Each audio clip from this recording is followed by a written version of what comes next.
किशन एक बार पुनः आपके इस प्यारे से education channel target point field study में आपका स्वागत करते हैं।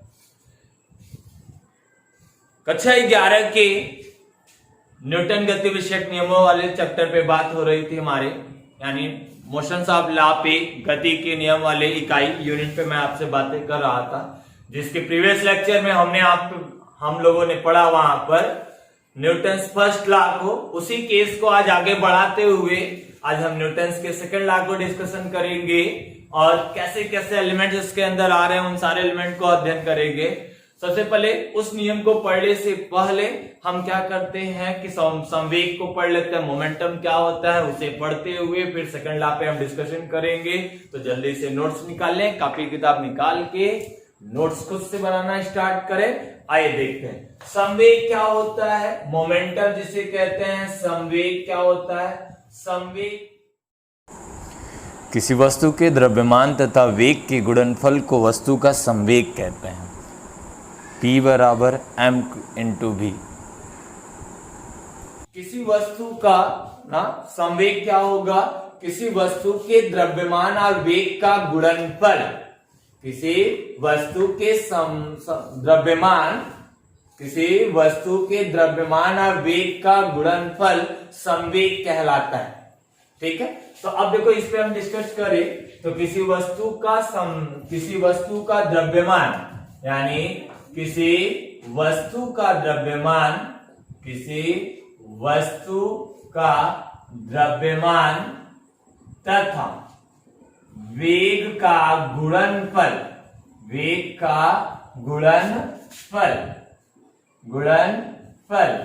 क्या कहलाएगा, संवेग। मोमेंटम कहलाता है, संवेग कहलाता है। तो यहाँ पे जैसे हमने एक ऑब्जेक्ट लिया, इसका मास कितना m, यहाँ पे मैं इसको एक्सीलरेट कर रहा हूं, यानी इस पे क्या लगा होगा, फोर्स लगा होगा। जब इस पे फोर्स लगाया होगा तो ये v वेग से रन किया होगा, तब इसका जो संवेग होगा, संवेग बराबर वो हो जाएगा क्या, द्रव्यमान गुणे वेग। तो संवेग को हम स्मॉल p से मास स्मॉल m और ये इसका क्या हो जाएगा v।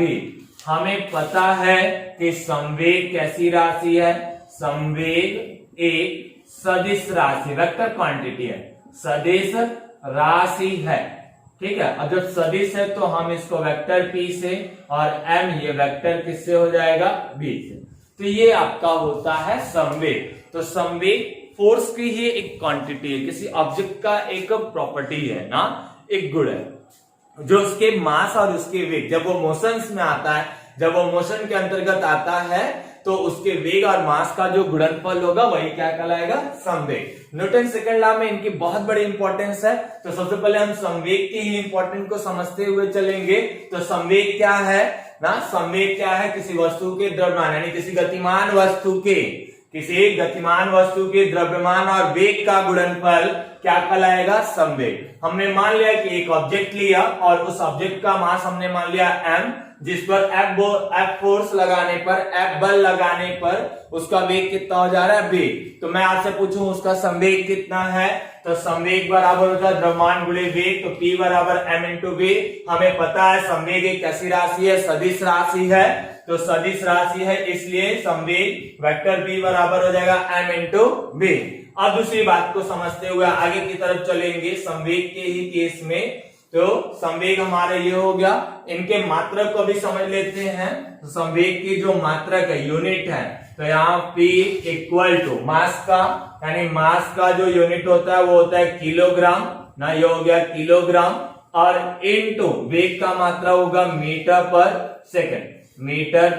सेकंड। इसलिए जो संवेग का मात्रक होता है वो हो जाता है कितना, किलोग्राम मीटर पर सेकंड। ठीक है, ये होता है संवेग का मात्रक, ये होता है संवेग का मात्रक। हमने आपसे बातें की संवेग के मात्रक पे। ठीक है, ये एक सदिश राशि है और ये आपका क्या हो जाएगा, ये इनका फॉर्मूला।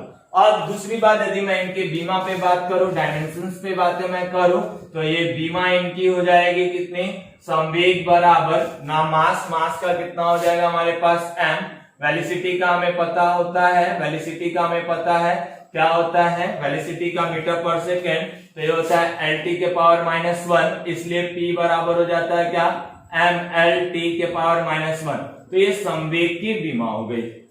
हम इनके कुछ विशेष स्थितियों को देखेंगे। यदि दो ऑब्जेक्ट लिए हैं तो उन दोनों ऑब्जेक्ट के कंपेयर में हम बातें करेंगे।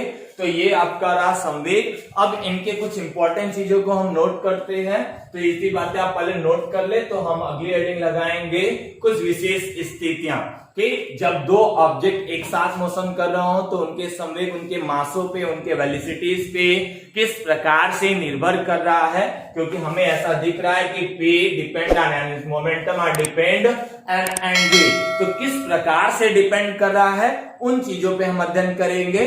तो पहले इसको नोट कर लीजिए। तो नोट करने के बाद नेक्स्ट हेडिंग लगाइएगा। नोट कर ले, पहले नोट करें, ठीक है, नोट करिए।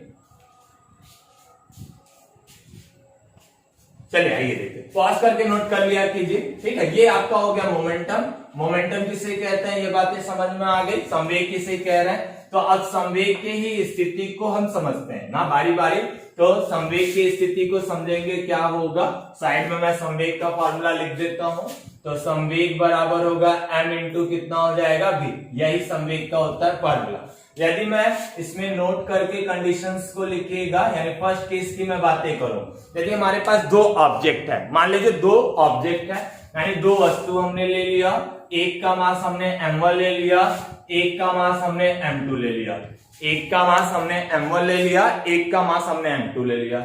यदि मैं आपसे करूं कि ये v1 वेग से चल रहा है, ये v2 वेग से चल रहा है, और यदि मैं आपको एक शर्त दूं कि m1 is greater than of m2, m1 is greater than of m2, ठीक है, ऐसी बात है। यदि मैं कर लूं कि इसका मास अधिक है, इसका मास अधिक है, इसका मास कम है, तो वेलोसिटी यानी मोमेंटम पे क्या फर्क पड़ेगा, दोनों के मोमेंटम में क्या रिलेशनशिप है। तो आइए देखते हैं। सबसे पहले हम इनके मोमेंटम की बातें करें तो इनका मोमेंटम क्या है पहले वो निकाल लेते हैं। तो यहाँ देखो इनके मोमेंट की बात करें तो यहाँ पे मोमेंटम P1 इक्वल टू, हमने कहा था आपसे मास इंटू वेलोसिटी, तो मास इसका कितना है m1, ये इसका कितना हो गया v1, और यहाँ पे मैं इसकी बातें करूं तो ये देखो P2 और इसका मास कितना हो गया m2 और ये हो गया v2।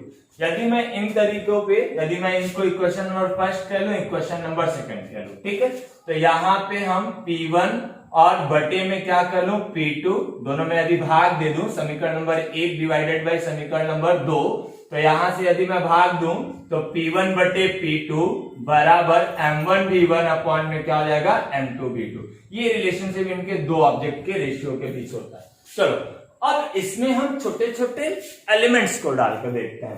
तो छोटे छोटे एलिमेंट्स को डालने का मतलब क्या, यदि मैं ऐसी चीजें करूं कि दोनों की वेलोसिटी सेम है, यदि ऐसा मान लेती हूं कि ऐसा मान ले कि दोनों की वेलोसिटी सेम है, तब क्या होगा, ठीक है। तो ऐसा हमने पहला केस माना इसमें, चलो यहाँ पे लिख लो, पहला केस हमने माना कि दोनों की वेलोसिटी सेम है, यानी v1 बराबर v2 बराबर v, यानी दोनों समान वेग से चल रहे हैं। दोनों कैसे वेग से चल रहे हैं, समान वेग से, यानी समान वेग, दोनों ऑब्जेक्ट का वेग कैसा हो, समान वेग हो। तो देखो समान वेग होगा तब क्या होगा, इनका मोमेंटम निकालो, तो P1 बराबर, अब ये देखो v से नहीं चल रहा, v1 से नहीं चल रहा, v से चल रहा है ना, तो अब इसका निकाल, मास चेंज नहीं हुआ, मैं वही ऑब्जेक्ट की बात कर रहा हूं, यानी ये दोनों ऑब्जेक्ट की बातें कर रहा, ये m1 ये v वेग से चल रहा है, ये आपका क्या हो जाएगा m2 ये v वेग से चल रहा है। शर्त वही है कि m1 is greater than of क्या हो जाएगा m2, m1 is greater than of m2। तो इसका हम मोमेंटम निकाले तो P1 बराबर m1 भी, इसका मोमेंटम निकाले तो P2 बराबर m2 भी। यदि इसमें इससे भाग दे दे तो P1 बटे P2 बराबर m1 भी अपॉन में m2 भी, v से v क्या हो गया कैंसिल हो गया। तो ये देखो ये रिलेशनशिप मिला, P1 बटे P2 बराबर m1 बटे क्या हो जाएगा m2, यही रिलेशनशिप होता है।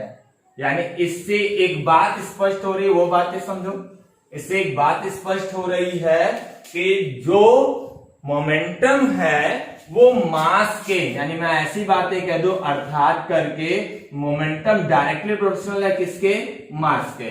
डायरेक्टली प्रोपोर्शनल मास क्या है, इसका मतलब क्या, मोमेंटम डायरेक्टली प्रोपोर्शनल है किसके, मास के। इसका मतलब क्या, जिसका मास अधिक होगा, यानी जिसका मास अधिक होगा, यानी जिसका भार अधिक होगा, वह उसका मोमेंटम सबसे अधिक होगा। तो इस कंडीशन पे मैं आपसे पूछूं किसका मोमेंटम अधिक होगा, तो यहां देखो m1 का मास अधिक है, m1 का मास अधिक है तो उसका मोमेंटम भी, उसका संवेग भी क्या होगा, अधिक होगा। यदि इस स्थिति के लिए बातें करें तो m1 is greater than of m2, m1 is greater than of m2, तो इसलिए क्या हो जाएगा, p1 is greater than of क्या, p2। ये बात हो गई।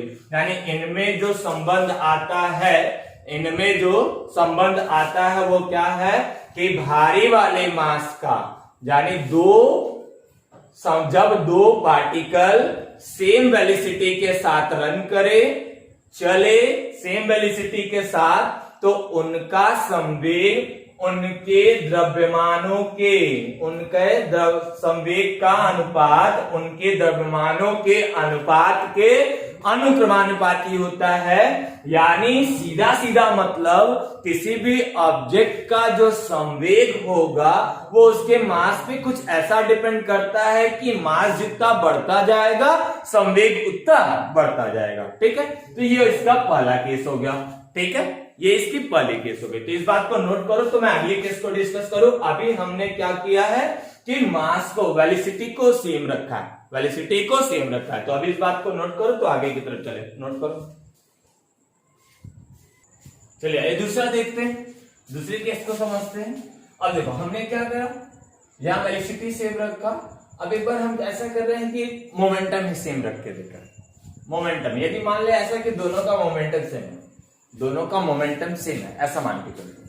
तो दोनों का मोमेंटम सेम है ऐसा मान ले कि यदि P1 बराबर P2 का, केस वही है, केस वही है ना, हमारा पहला वाला किसी से को मान के चल रहा है। अब दोनों का मोमेंटम देखो, केस यही था, वेलोसिटी सेम रखा, अब मोमेंटम सेम रख रहा हूं। मोमेंटम जब सेम रखा तो इसका देखो, यानी बराबर रख रहा हूं, तो ये हो जाएगा m1 v1 और ये हो जाएगा क्या, m2 v2। यानी मैं सीधी सीधी बात करूं तो m1 अपॉन में क्या हो जाएगा, m2, और यहां हो जाएगा क्या, अब ये इसके बटे में चला जाएगा तो v2 अपॉन में क्या हो जाएगा, v1। बात तो है।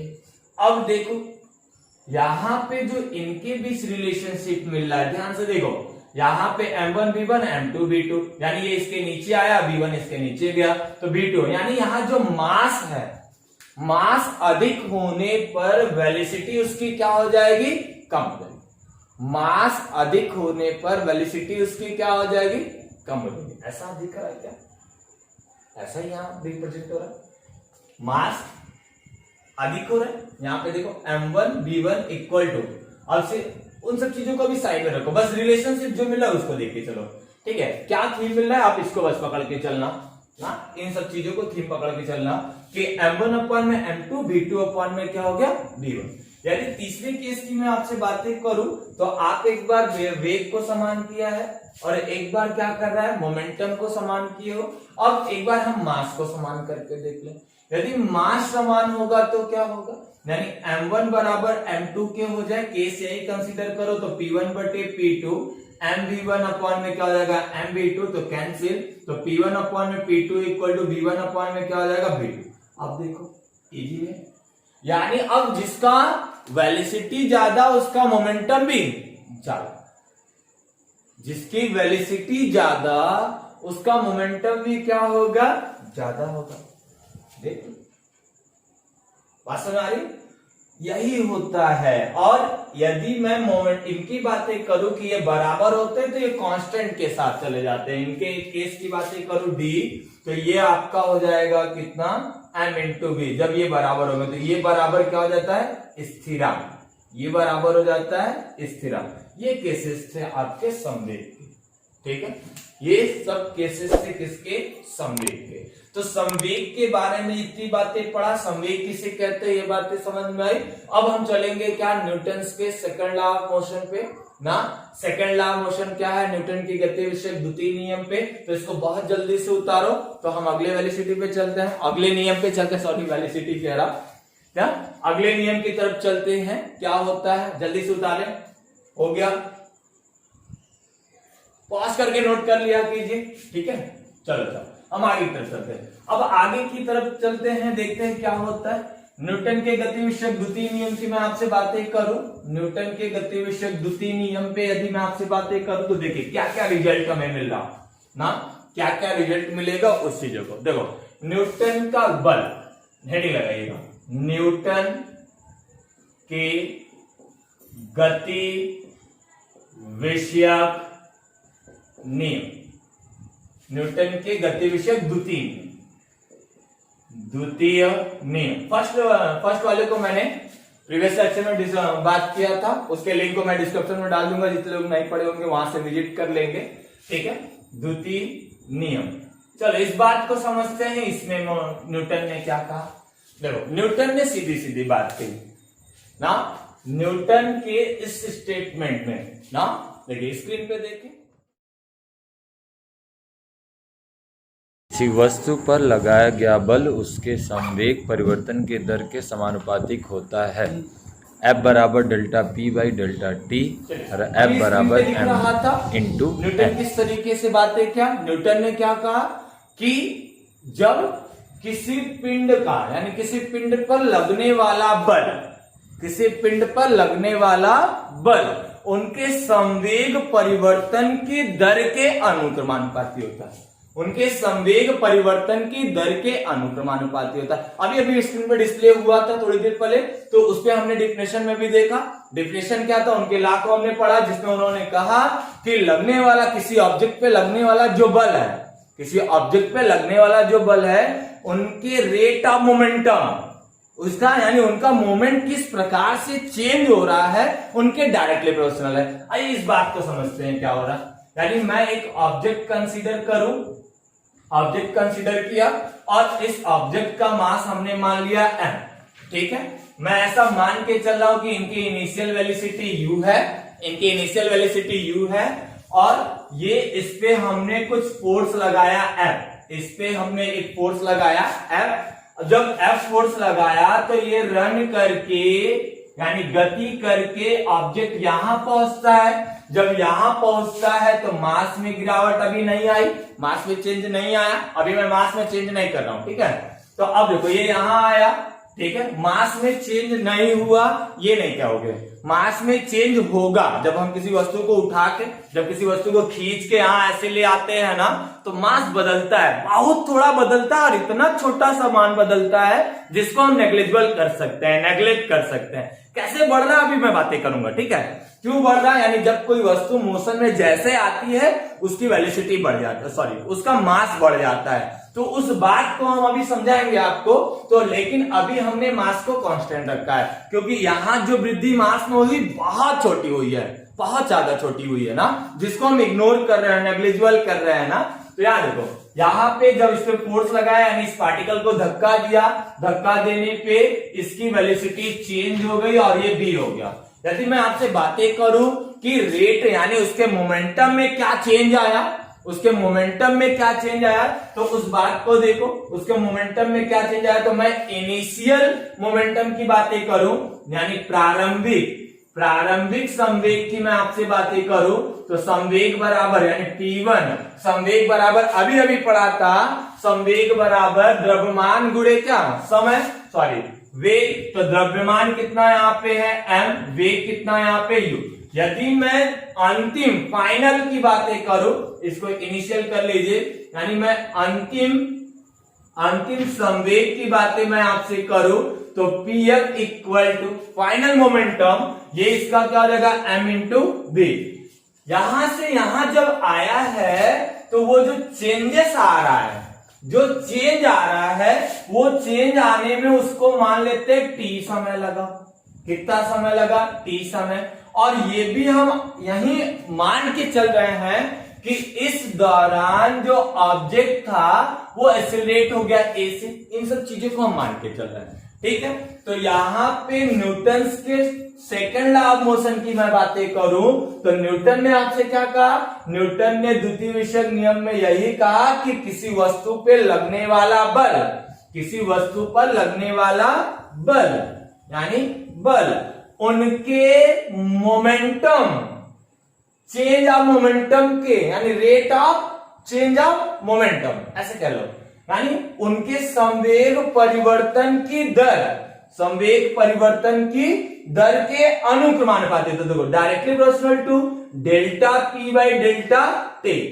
ठीक है, अब यदि मैं इस चिन्ह को हटाने का प्रयास करूं तो इसके लिए एक नियतांक लेते हैं, जहां पे हम क्या ले ले, इसके लिए के ले लेते हैं और delta P by delta T ले लेते हैं। जहां पे हम ले लेंगे k बराबर 1 तो F बराबर मिलता है delta P by delta T. Original formula तो ये है, ओरिजिनल फॉर्मूला ये है, जहां पे हम कहते हैं F बराबर delta P by delta T.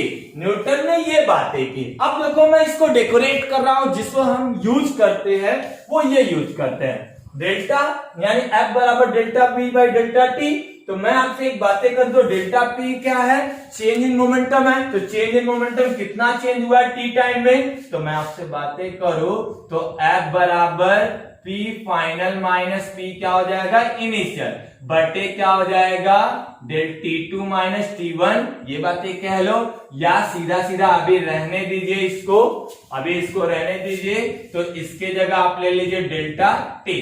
यदि मैं दोनों वैल्यू रखने की बात करूं तो यहां देखो F equal to final momentum कितना है m इंटू बी और इनिशियल मोमेंटम कितना है m इंटू यू, अपॉन में क्या मिलेगा डेल्टा टी। अब यहां से F कॉमन ले ले, m कॉमन ले ले, तो यहां बचेगा कितना v माइनस यू अपॉन में डेल्टा टी। ऊपर हमें दिख रहा है कि टाइम इंटरवल पर वेलोसिटी भी चेंज हुई है, वेलोसिटी चेंज हो रही है तो मोमेंटम भी चेंज हो रहा है, मोमेंटम भी क्या हो रहा है, चेंज हो रहा है। तो हमें तो इतना बात पता है, काइनेमेटिक के अंदर हम लोगों ने पढ़ा भी है ना, एक्सेलरेशन वेग परिवर्तन की समय दर को त्वरण कहते हैं। तो यहाँ पे हमें पता है a बराबर b माइनस यू अपॉन में डेल्टा टी, वेलोसिटी ऑफ, ये फाइनल वेलोसिटी और ये हो जाएगा क्या, इनिशियल वेलोसिटी अपॉन में डेल्टा टी। तो इसके जगह क्या लिख सकते हैं a, तो F बराबर हो जाता है m इंटू a। यानी हम दूसरे फॉर्मूले की बातें करें तो न्यूटन के दूसरे फॉर्मूले को यदि मैं थोड़ा डीप में जाके पढ़ूं या उसको पूरी तरीके से डिस्क्राइब करूं तो ये निकलता है, लेकिन सभी जगह ये वैलिड हो ऐसा जरूरी नहीं है। ये सभी जगह वैलिड हो, सभी जगह लगे ऐसा कंपल्सरी बिल्कुल नहीं है। ठीक है, सभी जगह ये लगे, सभी केसेस में ये लगे, ये चीजें हम लिख सकते, कर सकते हैं, सभी जगह ये लगे। यदि मैं आपको रियलिटी बताऊं तो फिजिक्स के अंदर इसका यूज आप लगभग 95% इसका यूज करेंगे, जो आपके सिलेबस के अनुसार है 95% ना इसका यूज करेंगे। बाकी जगह आप कुछ जगहों पे, मैं 5% जगहों पे मैं इसका यूज करूंगा। Newton second law of motion का सही थीम ये है, F बराबर delta P by delta T. उन्होंने यही बात कहा ही। कुछ शर्तों के साथ ये लगता है, किन शर्तों के साथ लगता है आइए उस पर डिस्कस करते हैं, पहले इसको नोट कर ले। और यदि बल की बातें करें, आप बल निकाल ही चुके हो, तो बल की बातें करें तो बल का जो मात्रक होगा उसको भी देख ले। तो यहां मैं मात्रक की बातें करूं आपसे तो F बराबर ये आपका हो जाएगा किलोग्राम, ये हो जाएगा किलोग्राम, त्वरण का होता है मीटर पर क्या हो जाएगा सेकेंड स्क्वायर, यानी F का, यानी ये F का हो गया यूनिट। जबकि हमें पता है, ये बातें हमें पता है, यानी इस या पता है या तो कह लीजिए कि 1 किलोग्राम मीटर पर सेकेंड बराबर होगा 1 न्यूटन के। इसलिए F का जो मात्रक लिखते हैं SI पद्धति में वो लिखते हैं क्या, न्यूटन, 1 न्यूटन। ठीक है, अब देखो सीजीएस पद्धति के अंतर्गत, सीजीएस पद्धति के अंतर्गत हम F का जो मात्रक लिखते हैं वो लिखते हैं डाइन। ठीक है, जहां पे 1 न्यूटन, यानी मैं यहां से इनकी बातें करूं तो 1 न्यूटन की, यहां पे जैसे यहां पे इनकी बातें करूं कि 1 डाइन बराबर कितना होगा या 1 न्यूटन बराबर कितना होगा। ठीक है, 1 न्यूटन बराबर कितना होगा। तो अब यहां से हम इसको चेंज करें तो यहां पे 1 न्यूटन कितने डाइन के बराबर, तो 1 न्यूटन 10⁵ डाइन के बराबर ये होता है सर। ये एक कैसी राशि है, सदिश राशि।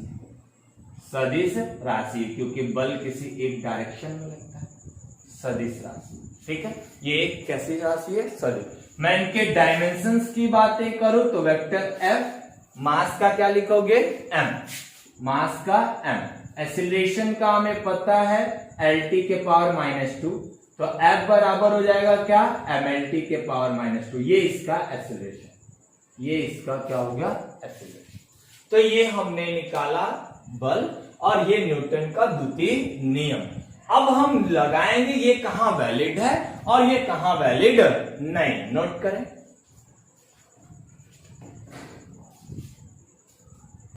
चलिए आइए देखते हैं।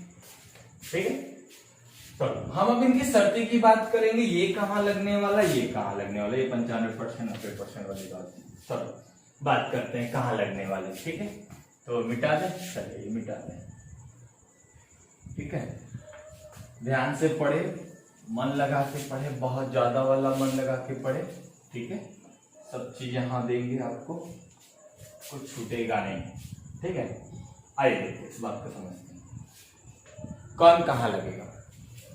यदि मैं कहूं आपसे कि F का तो मिला हमारे पास ये डेल्टा P/ΔT, बहुत छोटा है तो मैंने ऐसा लिख दिया dP/dt। चलो यू जैसे, ठीक है, कोई दिक्कत नहीं।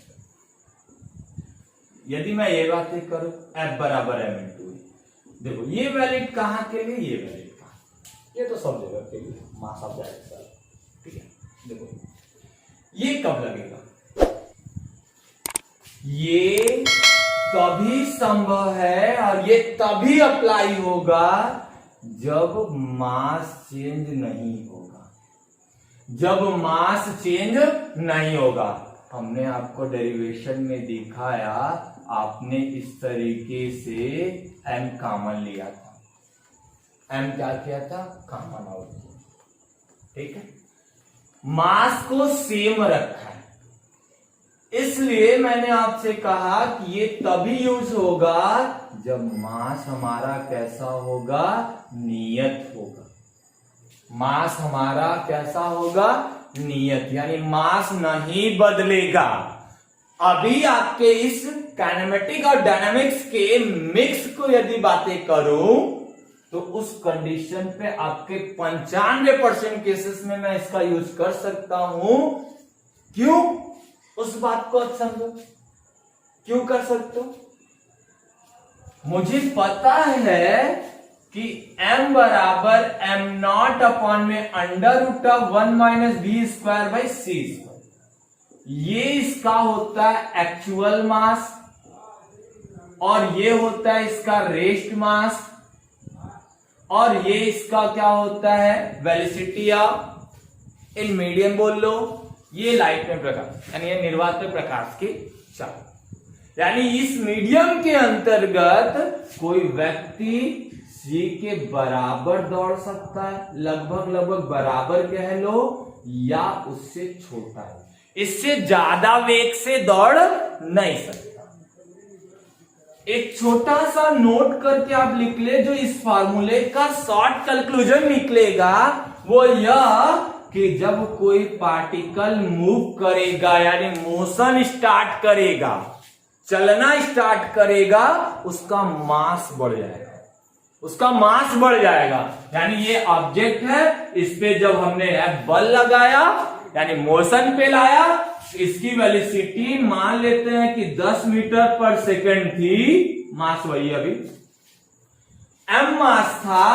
जैसे ही मोशन करके ये एक्सीलरेट होकर, यानी मोशन स्टार्ट करता है, चलना स्टार्ट करता है, अपनी स्पीड को इंक्रीज करता है, मैंने मान लिया 11 मीटर पर सेकंड। उस कंडीशन पे इसका मास चेंज हो जाता है, इसलिए हमने लिख दिया क्या, m डैश। और ये m dash always greater than of क्या, रेस्ट मास, यानी जो हमारा मास था रेस्ट पोजीशन पे उससे क्या होगा, अधिक होगा। ये प्रमाणिक वैल्यू है, बढ़ना ही बढ़ना है। आप इस केस में 9 तक जितनी बातें पढ़ के आए, 10 में भी जितनी बातें पढ़ा है, हालांकि 10 में तो लाइट इलेक्ट्रिसिटी ही मिली थी, 9 में जितनी आप फिजिक्स पढ़ के आए, वहां पे जब आप F बराबर m इंटू ए लगा रहे थे तो वहां पे आप कांस्टेंट के लिए, और हम अभी भी मास को चेंज 95 केसेस में मास को नहीं बदलेंगे। क्यों नहीं बदलेंगे उस बात को देख लो, क्यों नहीं बदलेंगे उस बात को देखो। जैसे मैं इसी फॉर्मूले को एक बार दिखाऊं कि यदि मेरी वेलोसिटी 100 मीटर पर सेकंड है, जो कि असंभव के बराबर है, जो कि असंभव के बराबर, इससे ज्यादा स्पीड, और 100 मीटर पर सेकंड, 1 सेकंड में 100 मीटर, इतनी ज्यादा स्पीड होने के बावजूद भी जब आप यहां रखेंगे तो m बराबर m0 अपॉन में अंडर रूट ऑफ 1 माइनस 100 का स्क्वायर, अब बटे में c का जो मान होता है वो 3 गुणे 10 घाते 8 होता है, तो 3 गुणे 10 घाते 8 का होल स्क्वायर। जब आप इससे इसमें भाग देंगे तो लगभग वैल्यू 0.000000000 समथिंग कुछ आएगा, जो बहुत छोटी है। इतनी छोटी वैल्यू यानी लगभग ये वैल्यू किसके बराबर, 0 के बराबर। और जब ये 0 के बराबर होगा तो एक में से जब 0 जाएगा तो अंडर रूट ऑफ 1 माइनस 0, तो m0 अपॉन में 1, यानी m बराबर क्या, m0। जो रेस्ट पे हमारा मास था वही उसके मोशन पे भी। बट इस केस की बातें मैं करूं, यदि मैं एक रॉकेट ले लूं, यदि मैं एक रॉकेट की बात करूं, तो यदि एक रॉकेट ले लूं और इस रॉकेट के अंदर, ठीक है, इस रॉकेट के अंदर यदि मैं ऐसी बातें करूं कि इस रॉकेट को यदि मैं किसी तरीके से जलाया और इसकी स्पीड इनके नियर अबाउट हो गई, इनके नियर अबाउट का मतलब जैसे स्पीड इसकी थोड़ी ज्यादा होगी, रॉकेट को जैसे चलाते हैं, रॉकेट जब जाता है बहुत ज्यादा स्पीड के साथ जाता है, जब इसकी स्पीड अधिक होगी यानी ये बहुत ज्यादा स्पीड से ट्रेवल जब करेंगे, इनकी वेलोसिटी ज्यादा होगी, जैसे ही वेलोसिटी ज्यादा होगी इसका मास, यानी यहां देखो उसके नियर अबाउट रहा, उसके नियर अबाउट रहा। जैसे मैं एक बातें आपको एक एग्जांपल याद दिलाऊं, एक जैसे ये देखा वैसे देख लो, यदि v बराबर हो गया c/2, ऐसा v बराबर c/2, ऐसा कहते v का मान c/2 के लगभग बराबर है, तो अब कंडीशन में m बराबर m0 अपॉन में क्या हो जाएगा, अंडर रूट ऑफ 1 माइनस, तो c²/4 हो जाएगा, और नीचे क्या हमारे पास c²। यदि मैं आपको दिखाऊं तो c² से c² कैंसिल हो जाएगा, और m समझ में आ रहा है, यानी इसकी वेलोसिटी निर्वात वाली चाल की आधी है, यानी बहुत ज्यादा, लगभग 1.5 गुणे, 1.5 गुणे 10 घाते 8। यहां पे m0 अपॉन में अंडर रूट ऑफ 1 माइनस, यहां पे देखो 1/4, अब ये 4, तो यहां पे 4 3 हो जाएगा, और यहां पे 4 2 निकलेगा, 2 कहां चला जाएगा ऊपर, m0 अपॉन में कितना हो जाएगा, अंडर रूट ऑफ 3। तो आप देख ले तो मास इक्वल टू 2/√3 m0, ये बात देखो, यानी जो अब हमारा मास है वो रेस्ट मास का 2/√3 गुना, देखो स्पीड बढ़ गई, देखो स्पीड बढ़ गई, 2 गुना लगभग बराबर, यानी 1.5 गुना हो गया। देखो इससे भाग दो, 1.7 3 से 2 में भाग दोगे लगभग कुछ वैल्यू आएगी, गुणा करोगे एक्चुअल मास बढ़ गया।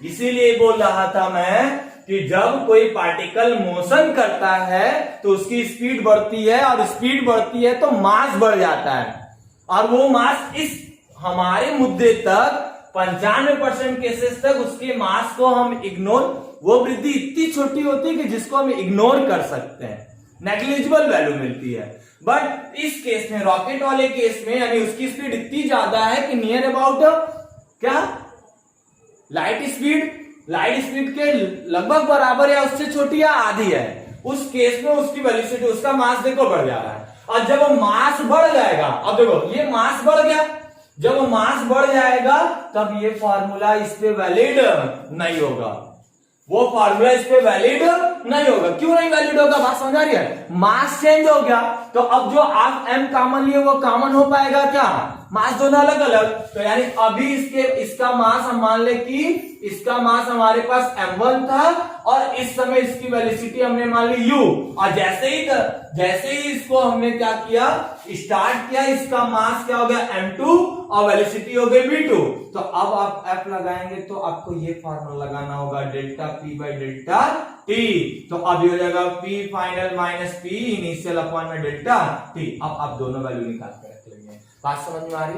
यानी ऐसे 5% केसेस मिलने तय है जहां पे ये फॉर्मूले नहीं लगने वाले हैं। तो एक बात आप जान लीजिएगा, ये फॉर्मूला तभी तक वैलिड है जब मास उसको हम कांस्टेंट होगा तब। 95% में फिर से रिपीट करता हूं, लगभग 95-90% ऐसे केसेस होंगे जो आपको नियत मास वाले मिलेंगे, कांस्टेंट मास वाले। हालांकि आपके सिलेबस तक कांस्टेंट मास वाले ही मिलेंगे, लेकिन इस कॉन्सेप्ट को आप अपने पास रखे रहेंगे कि जैसे ही कोई पार्टिकल मोशन स्टार्ट करता है उसकी वेलोसिटी बढ़ती है, उसका मास बढ़ जाता है, उसका मास बढ़ जाता है, एक्चुअल मास उसका क्या हो जाता है, बढ़ जाता है, रेस्ट मास में से ज्यादा हो जाता है। तो ये आपका फील्ड रहा, ये कब लगने वाला है, एक फील्ड ये रहा। तो एक बार लास्ट बात मैं आपसे बात करूंगा कि न्यूटन के सेकंड लॉ ऑफ मोशन का अवकल समीकरण यानी अवकल रूप बात करें कि कैसा होगा। तो आइए डिस्कस कर लेते हैं। मिटा दें, हो गया हो तो मिटा दें, पॉज करके नोट कर लिया कीजिए, ठीक है। लास्ट बात मैं आपसे करूंगा, उस पर डिस्कस करूंगा, ठीक है। चलिए अब देखो यहाँ पे मैं क्या कर रहा हूं, यदि मैं इनके अवकल समीकरण की बातें करूं, मैं इनके अवकल समीकरण की बातें करूं अवकल समीकरण के रूप में, तो यहां देखो अवकल समीकरण के रूप में, अवकल समीकरण के रूप में, चलो बातें देखते हैं। अवकल समीकरण के रूप में तो Newton second law of motion क्या था, डेल्टा पी बाई यानी डीपी बाई डीटी, यही तो था। अब जहां तक हमें पता है कि P बराबर m इंटू क्या होता है, v, तो F बराबर d बाई डी टी, और ये हो गया m इंटू क्या हो गया, v। डिफरेंशिएट करो, हमें पता है, हमने स्टार्टिंग में ही आपको बताई थी अवकल समीकरण, यानी मैंने अवकलन के लिए एक वीडियो बनाया था, जो बच्चे नहीं देख के आए डिस्क्रिप्शन में मैं लिंक डाल दूंगा, आप वहां से देख लेंगे, ठीक है। अवकलन सीख क्या है, ठीक। तो यार देखो m इंटू v, तो हमें पता है कि इसको अवकलन कैसे करते हैं, m आगे dv बाई क्या हो जाएगा dt, प्लस क्या हो जाएगा v इंटू dm बाई क्या हो जाएगा dt।